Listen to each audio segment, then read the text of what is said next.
पूरा middle east इस वक्त बारूद के ढेर पर बैठा हुआ है। एक चिंगारी लगेगी कि सब कुछ नेस्तो नाबूद हो जाएगा।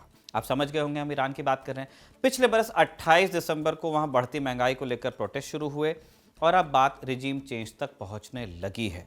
आज 13 जनवरी, नया साल शुरू होने को 2 हफ्ते पूरे होने वाले हैं, लेकिन प्रोटेस्ट की आग बढ़ती जा रही है। रोजाना मरने वाले लोगों की तादाद में इजाफा हो रहा है, सरकारी इमारतों में आग लगाई जा रही है, पब्लिक प्रॉपर्टी नष्ट की जा रही है। जो कुछ सामने आता है प्रदर्शनकारी उसे आग लगा रहे हैं। आम लोगों की दुकानें, घर, गाड़ियां प्रदर्शनकारियों से कुछ भी नहीं बचा है।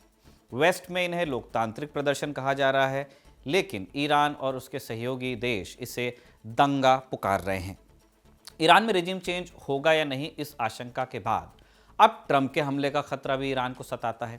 इसलिए अंदर खाने ईरान अमेरिका की बात भी होना है, ऐसा तय माना जा रहा है। आज नया अपडेट सिर्फ मौतों के आंकड़ों या ईरान में हुए नुकसान का नहीं है, बल्कि ट्रंप की नई धमकी से भी जुड़ा है। और उससे भी बड़ी बात कि ईरान के इन प्रदर्शनों की आंच अब हिंदुस्तान तक आ रही है। ट्रंप ने जो लेटेस्ट धमकी दी है उसका सीधा सीधा असर हिंदुस्तान पर पड़ सकता है। आम समझ अब यह बन रही है कि दुनिया में कहीं भी कोई कॉन्फ्लिक्ट हो, उसका असर पूरी दुनिया पर पड़ेगा। ग्लोबलाइजेशन की दुनिया है, बात सच है। लड़ाई झगड़ा दुनिया के किसी भी कोने में चले, शेयर मार्केट ऊपर नीचे जाता है, तेल के रेट बढ़ते घटते हैं, उसका प्रत्यक्ष अप्रत्यक्ष रूप अनेक देशों में देखने को मिलता है। लेकिन पिछले कुछ सालों में ऐसे ऐसे विवाद हुए हैं जो हिंदुस्तान से हजारों किलोमीटर दूर घटे और उनका बहुत बड़ा असर हिंदुस्तान पर पड़ गया, जितना हमने नहीं सोचा था। एक आप जानती हैं, यूक्रेन में लड़ाई जो हो रही है, अमेरिकी रजामंदी के साथ हमने रूस से तेल खरीदा, रिफाइन करके यूरोप को बेचा, लेकिन ट्रंप के आते ही भारत को जलील किया गया। पलटकर हम जवाब नहीं दे पा रहे हैं। सीधे सीधे इशारों इशारों में हम कहते हैं कि भेदभाव हो रहा है, लेकिन हमारे सामान पर 25% एक्स्ट्रा टैरिफ हम भुगत भी रहे हैं। 25% बेसिक टैरिफ पहले से लगा हुआ था, इस तरह 50 हो गया। इस नंबर को आप जहन में रखिए, हो सके तो कैलकुलेटर खोलिए क्योंकि नंबर बढ़ेगा। इतना जो कैलकुलेशन था, यूक्रेन वॉर की वजह से हिंदुस्तान पर असर था। अब आइए दूसरे विवाद पर, ईरान पर। वहां जो हो रहा है उसका असर भी अब हिंदुस्तान पर पड़ सकता है। 13 जनवरी को ट्रंप ने ऐलान किया कि जो देश ईरान से धंधा पानी करेंगे उन पर 25% टैरिफ और लगाएंगे। और ट्रंप ने यह भी कहा है कि यह फैसला एकदम फाइनल है, इसमें बदलाव की गुंजाइश नहीं है। 2018 में अमेरिकी प्रतिबंधों के चलते ही भारत ने ईरान से तेल खरीदना बंद कर दिया था, लेकिन दूसरी चीज़ें हम उनसे खरीदते बेचते आए हैं। 2024-25 में ईरान और हिंदुस्तान के बीच जो कुल व्यापार था 1.68 बिलियन डॉलर यानी 14,000 करोड़ रुपए का था। हमने चबहार में बहुत इन्वेस्ट किया हुआ है, पोर्ट बनाया है पूरा। इसलिए हम कह रहे हैं कि ईरान में हो रहे प्रदर्शनों का असर हिंदुस्तान पर भी पड़ सकता है। 50% टैरिफ अभी तक लगा हुआ है और 25% लग जाएगा, 75% हो जाएगा। अभी भी कैलकुलेटर बंद मत कीजिए। एक और बड़ा आंकड़ा इसमें आपको जोड़ना पड़ सकता है। बीते हफ्ते ट्रंप ने कहा था जो रूस से तेल अब भी खरीद रहे हैं उन पर 500% टैरिफ लगाएगा। विधेयक का ड्राफ्ट हो चुका है, पास नहीं हुआ है और हमने भी पूरी तरह से रूसी तेल खरीदना अभी बंद नहीं किया है। ऐसी खबरें आती रहती हैं, कंपनी से डिनाई किया, लेकिन दुनिया को शक है कि कुछ ना कुछ आ रहा है। यानी अगर ट्रंप के ये सारे प्लान पूरी तरह से एग्जीक्यूट हो जाते हैं और कुछ बहुत बड़ा बदलाव नहीं आता है तो हिंदुस्तान पर टैरिफ 575% जा सकता है। सिर्फ आशंका नहीं है, हवा हवाई बात नहीं है।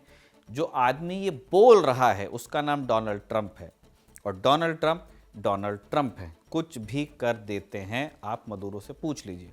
भारत की बात रही तो वेनेजुएला पर भी हमने संतुलित बयान देने की कोशिश की, मदुरो के अपहरण की निंदा नहीं की, स्टेटमेंट में यूएस का नाम लेने से गुरेज किया और अब ईरान के रूप में भारतीय विदेश नीति के लिए एक नई परीक्षा खड़ी हो गई है। इसलिए आज के शो में हम जानेंगे कि ईरान में जो प्रोटेस्ट हो रहे हैं उसका असर हिंदुस्तान पर कैसे पड़ सकता है और ईरान प्रोटेस्ट से और क्या अपडेट्स आए। नमस्कार, स्वीकार कीजिए निखिल का, आप खबरगांव का डेली इंटरनेशनल बुलेटिन राजदूत देख रहे हैं।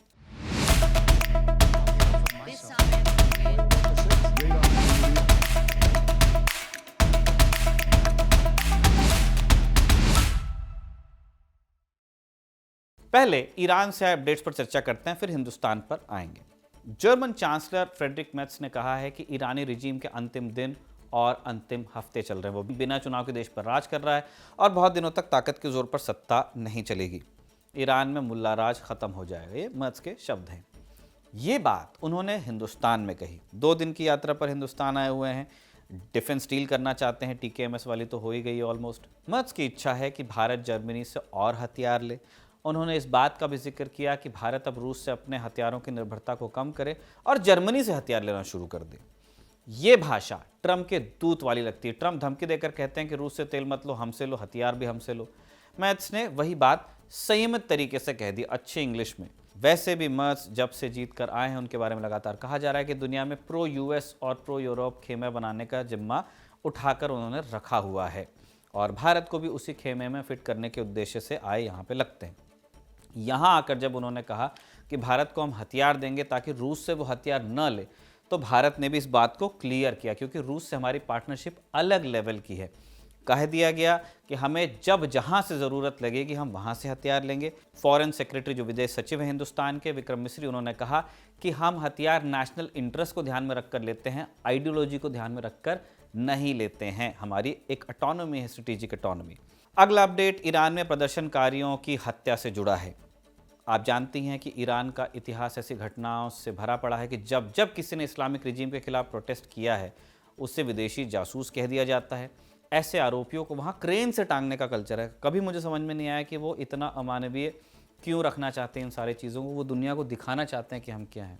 अब इस प्रोटेस्ट के सिलसिले में भी इस तरह के एग्जीक्यूशन की शुरुआत हो सकती है। इसके पीछे की साइकी हमने आपको पहले भी बताया, लोगों को डराना चाहते हैं कि रिजीम के खिलाफ जाने वालों के साथ ऐसा होता है, क्रेन पर टंगे रहते हैं। 26 साल के इरफान सुल्तानी को 14 जनवरी को फांसी दी जा सकती है। इरफान को पिछले हफ्ते करज शहर में हुए प्रदर्शनों में गिरफ्तार किया गया था। फैमिली को इन्फॉर्म कर दिया गया है कि मौत की सजा उसे सुनाई गई है। इरफान पर ईरान की अदालत ने वेजिंग वॉर अगेंस्ट गॉड का इल्ज़ाम लगाया, यानी खुदा के खिलाफ जंग छेड़ना। ईरान में इस तरह के इल्ज़ाम आमतौर पर लग जाते हैं जो लोग डिसेंट करते हैं। इरफान के परिवार का कहना है कि वकील तक नहीं मिला, अपनी सफाई ठीक से नहीं रख पाए बच्चे के लिए।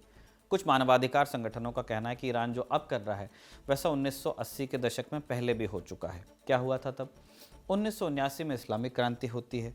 उसके अगले बरस जून 1980 में वहाँ कल्चरल रेवोल्यूशन शुरू बताई गई। इसलिए मैं कह रहा हूँ क्योंकि जो हो रहा था उसे कल्चरल रेवोल्यूशन का नाम दिया गया था। कैट्स से, यानी कि कॉलेजेस से, यूनिवर्सिटीज से ऐसे पढ़े लिखे लोगों को निकाला जाने लगा जो इस्लामिक रिजीम का विरोध करते थे। इल्ज़ाम ये भी लगे कि जो लोग रिजीम का विरोध करते थे उन्हें बिना ट्रायल के ही पब्लिकली हैंग किया जाता था और उसी चीज़ की तुलना अब इन प्रदर्शनों से की जा रही है जो धमकी है। फॉक्स न्यूज़ की एक रिपोर्ट के मुताबिक अब तक इन प्रदर्शनों में 10,000 से ज़्यादा लोग गिरफ्तार किए जा चुके हैं। पता नहीं इनमें से कितनों को फांसी दी जाएगी और कितनों को सालों साल जेलों में सड़ाया जाएगा। अगला अपडेट ईरान में लगे प्रतिबंधों से जुड़ा हुआ है।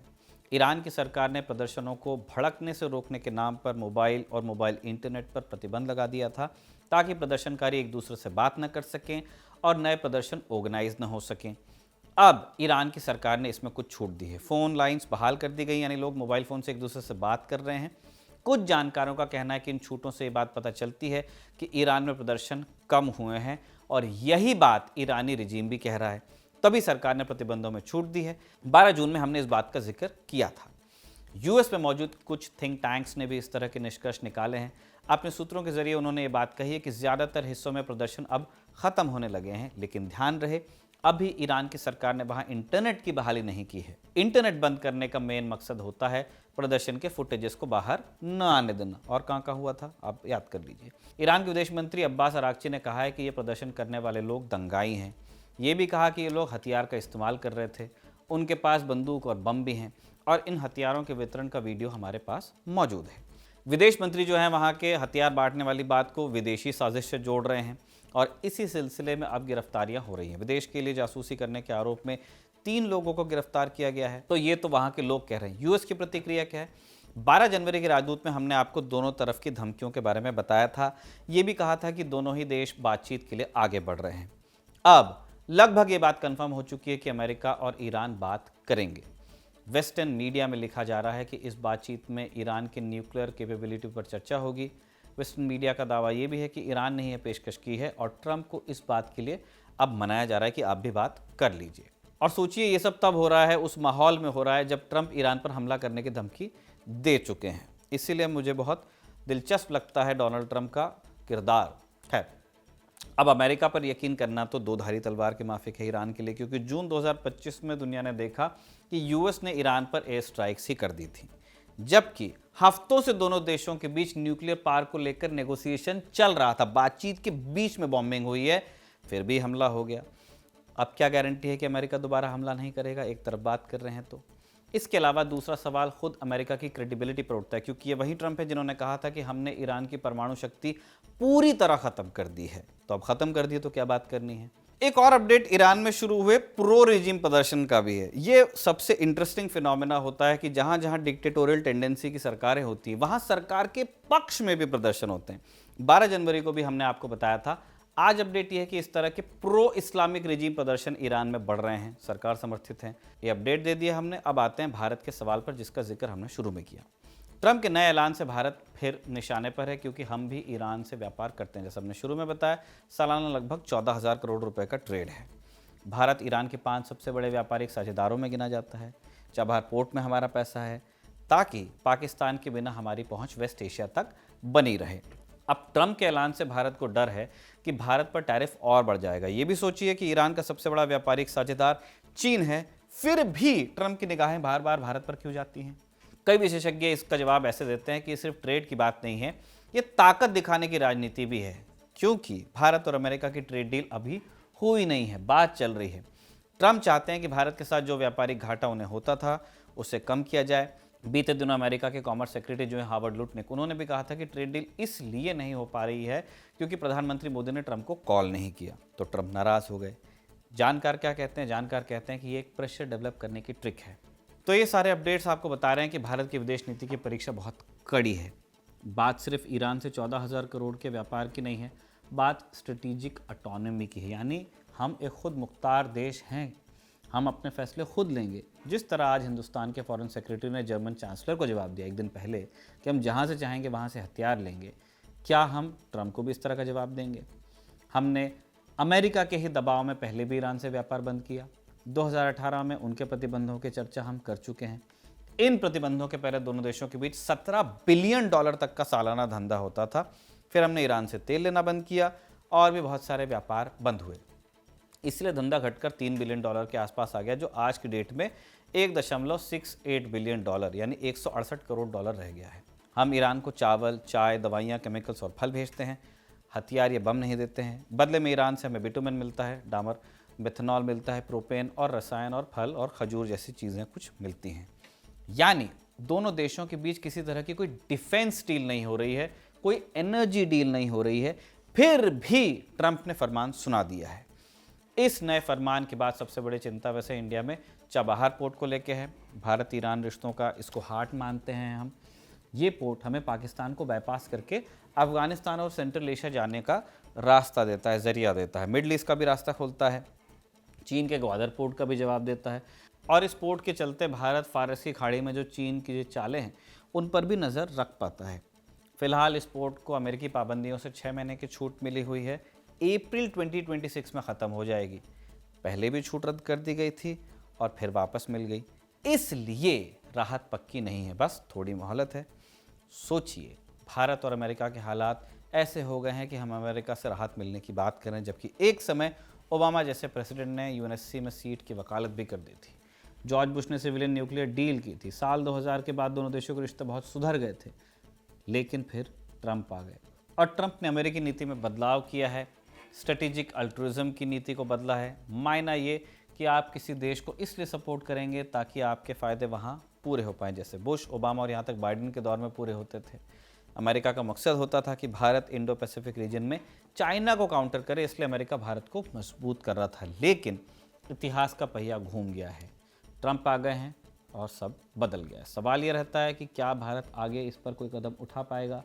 क्या हमें ईरान से दूरी बनानी पड़ेगी? और क्या रूस का तेल हम पूरी तरह से छोड़ देंगे, या दुनिया को हम संदेश दे देंगे कि भारत अपने फैसले खुद लेता है? ये सब होगा कि नहीं, आने वाले दिनों में पता चलेगा। तब तक अपना ख्याल रखिए आप।